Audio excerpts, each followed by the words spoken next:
वजीर बल्दी नाज़्म व नस्क व शहरी तरक्की KT रामाराव ने कहा कि TSB पास के अमल में आने से 100 दिन से भी कम वक्त में रियासती हुकूमत ने इस स्कीम के तहत 12,943 इमारतों की तामीर की मंजूरियां दी हैं।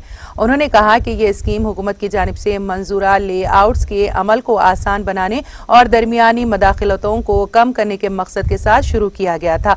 ऐवान असेंबली में वक्फे सिफर के दौरान अरकान की जानिब से पूछे गए सवालात के जवाब में वजीर KTR ने कहा कि TSB पास के तहत दाखिल की जाने वाली 80% दरख्वास्तों को फौरी तौर पर मंजूरी दी गई है।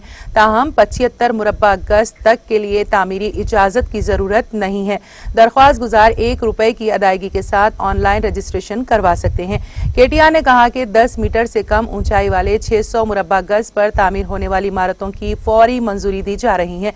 उन्होंने कहा कि ये मंजूरियां अंदरून 21 यौम विंडो सिस्टम के तहत दी जा रही है।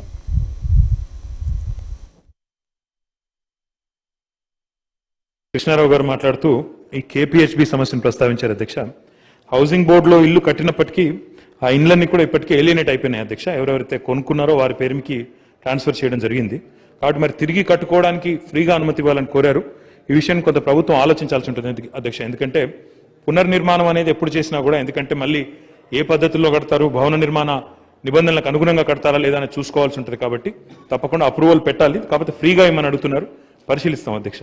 గ్రామకంఠం విషయంలో వారు ప్రత్యేకించి ప్రస్తావించారు అధ్యక్ష.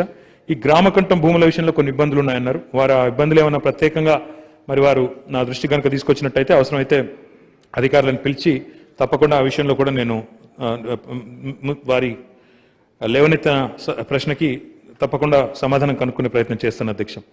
అధ్యక్ష, కాలేరు వెంకటేష్ గారు మాట్లాడుతూ టౌన్ ప్లానింగ్ సిబ్బంది సరిగా ఇంకా కూడా నిబంధనలను మనం పాటించడం లేదు, ఎక్కడెక్కడైతే నిబంధనలకు లోబడి ఇల్లు కట్టడం లేదు వాటి మీద చర్య తీసుకోవడం లేదన్నారు. ఇప్పటికే దాదాపుగా కొత్తగా మనం 200 పైచిలకు పోస్టులు GHMCలో మంజూరు చేసుకున్నాం అధ్యక్ష. వాటిని ఇప్పుడు TSPSC ద్వారా భర్తీ చేస్తున్నాం. ఎక్కడైనా అట్లాంటి లోటుపాట్లు ఉంటే వాటిని కూడా సవరించే ప్రయత్నం చేస్తాం అధ్యక్ష.